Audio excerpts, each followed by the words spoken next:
right now, watching this video, you are conscious. And if you're not, then please either start paying attention, wake up to the sound of my lovely voice, or get someone to seek you medical help. A keen listener in the audience may have realized that I just equated three very different things under the term consciousness. And while we may all know the term conscious, science actually knows very little about where consciousness comes from. But much like gravity, that never stops science from seeing how it affects us and the world around us. So why don't I take you guys on a weird, wacky ride down how your brain perceives itself and the consciousness therein.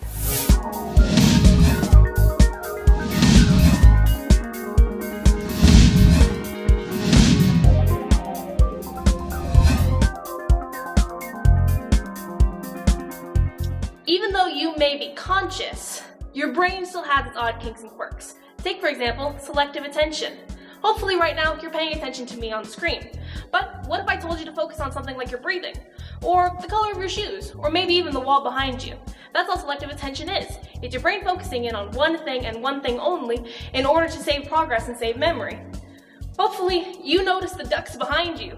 And if you didn't, that's your selective attention at work, and that's just one of the many weird things about your brain.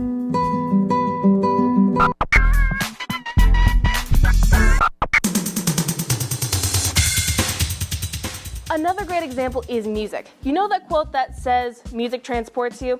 Well, it actually has more weight to it than you think it does. Songs with a low BPM can actually physically lower your heart rate and make you more relaxed, where songs with an high BPM can make you anxious, aggressive, or even excitable.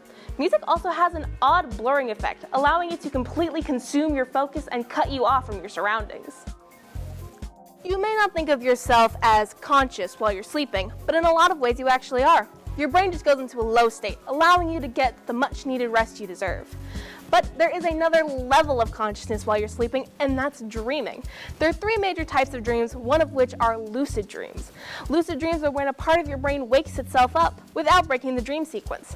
This allows you to go through your dream doing whatever you want because you are dreaming. Another major type of dream is the nightmare.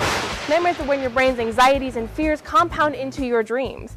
Your heart rate starts to increase and your body starts to panic. It's actually the reason why you jerk yourself awake after a nightmare. If your heart rate suddenly starts to increase, your body thinks something is wrong, and so you violently jerk yourself awake in order to protect yourself. The final type of dream is the life-changing dream. This one may be the most nebulous and have the most variety among people, but it's basically a dream that impacts you so hard, you change your behavior. This can be for better or for worse because some inspirational dreams may inspire you to change the world, whereas other life-changing dreams may inspire constant fear and paranoia. There are many other types of dreams out there, but these three seem to be the most prolific, the most impactful, or at least the most common. Mental illness has a huge impact on our consciousness, able to make us see and think things whether we like it or not. Take, for example, attention deficit disorder, which is able to take your focus and completely make you zone out without you even realizing it. Or schizophrenia, whose telltale signs are paranoia and hallucinations. While science does not completely understand where mental illness comes from, its effect on our consciousness and the majority of our population is well known and very well documented. As you can see, being awake, walking, talking, and the like are not the only things you need to be considered conscious. Just being able to use your brain and being alive are enough to consider yourself conscious. And we've barely even scratched the surface of the surface on this subject. Psychology is a blooming field with so many new discoveries being made every day. Like I said before, we still don't even know what causes consciousness. If you'd like more information, places like apa.org and psychology.org are great places to do your own research. Hopefully, you can be the genius who will finally figure out what consciousness is and why it affects us the way it does. I hope you enjoyed this conscious look into your own consciousness. And if you still aren't conscious from the intro, I really hope you get your help this time.